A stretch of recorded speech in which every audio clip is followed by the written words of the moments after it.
अस्सलामुअलैकुम। मैं मनसिरी मिठू अरबाब आला साईं मीज़ा अली अरबाब बिन फाज़िल अरबाब जी ख़ुश आमदेद ॼमण जूं वाधायूं साईं लख लख मुबारकूं। हुफ़दार अली अरबाब बिन फाज़िल अरबाब अरबा 12 जून 2024 ईस्वी बमुताबिक़ 5 ज़ुल्हज जे ॼमण जूं वाधायूं साईं लख लख मुबारकूं।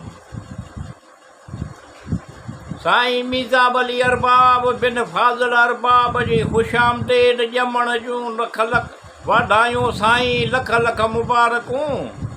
हुफ़दार अली अरबाब बिन फाज़िल अरबाब अरबा 12 जून 2024 ईस्वी बमुताबिक़ 5 ज़ुल्हज जे ॼमण जूं वाधायूं साईं लख लख मुबारकूं। हमेशा मोहबतूं इज़तूं टाइमी ख़ुशियूं माणियो अल्लाह अल्लाह जो नबी बद नज़र खां महफ़ूज़ करे सिहत तंदुरुस्ती हज़ार नेमत अता फ़रमाए। हमेशा मोहबतूं इज़तूं टाइमी ख़ुशियूं माणियो अल्लाह अल्लाह जो नबी बद नज़र खां महफ़ूज़ करे सिहत तंदुरुस्ती हज़ार नेमत अता फ़रमाए। ख़ुशियुनि जा अंबार माणियो हज़ार नेक तमनाउनि सां ॼमण जूं वाधायूं साईं लख लख मुबारकूं। साईं मीज़ा अली अरबाब बिन फाज़िल अरबाब जे ख़ुश आमदेद ॼमण जूं वाधायूं साईं लख लख मुबारकूं। हुफ़दार अली अरबाब बिन फाज़िल अरबाब अरबा 12 जून 2024 ईस्वी बमुताबिक़ 5 ज़ुल्हज जे ॼमण जूं वाधायूं साईं लख लख मुबारकूं। मुसरतुनि जा गुल ख़ुशियुनि जा नगीना पाक रिज़्क़ रोज़ीअ में बरकत सां तव्हांखे हासिल थियनि सभे ख़ूबियुनि सां। मुसरतुनि जा गुल ख़ुशियुनि जा नगीना पाक रिज़्क़ रोज़ीअ में बरकत सां तव्हांखे हासिल थियनि तव्हांखे सभे ख़ूबियुनि सां। हर उहा शइ तव्हांखे दस्तरस में हुजे जंहिंजी तव्हां ख़्वाहिश करियो। असांजे दिलि में दुआनि जा ख़ज़ाना तव्हां लाइ आहिनि तव्हांखे ॼमण जे ॾींहं जूं वाधायूं साईं लख लख मुबारकूं। साईं मीज़ा अली अरबाब बिन फाज़िल अरबाब जी ख़ुश आमदेद ॼमण जूं वाधायूं साईं लख लख मुबारकूं। हुफ़दार अली अरबाब बिन फाज़िल अरबाब अरबा 12 जून 2024 ईस्वी बमुताबिक़ 5 ज़ुल्हज जे ॼमण जूं वाधायूं साईं लख लख मुबारकूं। क़िस्मत जा धणी थियो ख़ुशबख़्त थियो भलो ख़ुश नसीब थिए हमेशा ख़ुशियुनि सां दामन भरियल हुजे। क़िस्मत जा धणी थियो ख़ुशबख़्त थियो भलो ख़ुश नसीब थिए हमेशा ख़ुशियुनि सां दामन भरियल हुजे। ख़ुशियूं अवाजे मथां रहमत जे ककर वांगुरु वसंदियूं रहनि तव्हांखे जनम ॾे जूं वाधायूं साईं लख लख मुबारकूं। साईं मीज़ा अली अरबाब बिन फाज़िल अरबाब जी ख़ुश आमदेद ॼमण जूं वाधायूं साईं लख लख मुबारकूं।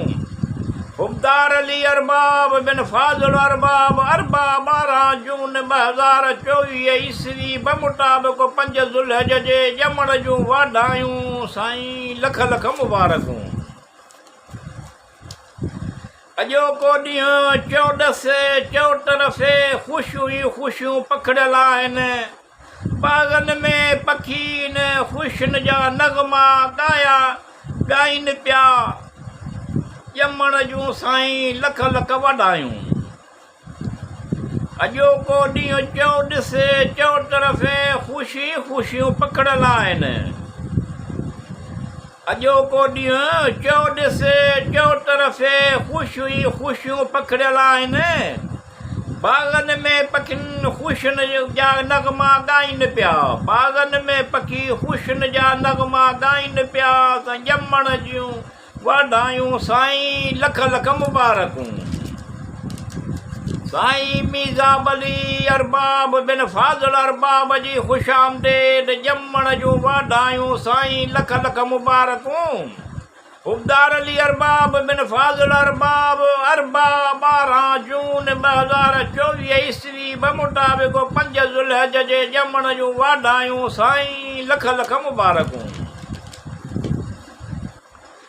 आसमान जे बुलंदनि ताईं नालो हुजे तव्हांजो, चंड जे धरतीअ ॾे बि मक़ाम हुजे तव्हांजो। असीं रहंदा आहियूं नंढड़ी दुनिया में, अल्लाह अल्लाह जो रसूल पंजनि टननि जे मुहाबे करे सॼो जहान हुजे तव्हांजो। आसमान जे बुलंदनि ताईं नालो हुजे तव्हांजो, चंड जे धरतीअ ते बि मक़ाम हुजे तव्हांजो। असीं रहंदा आहियूं नंढड़ी दुनिया में, अल्लाह अल्लाह जो रसूल पंजनि टननि जे मुहाबे करे सॼो जहान हुजे तव्हांजो। जनम डे जूं वाधायूं साईं लख लख मुबारकूं। साईं मीज़ा अली अरबाब बिन फाज़िल अरबाब जी ख़ुशि आमदेद, ॼमण जूं वाधायूं साईं लख लख मुबारकूं। हुबदार अली अरबाब बिन फाज़िल अरबाब अरबाब 12 जून 2024 ईस्वी बमुताबिक़ 5 ज़ुल्हज जे ॼमण जूं वाधायूं साईं लख लख मुबारकूं।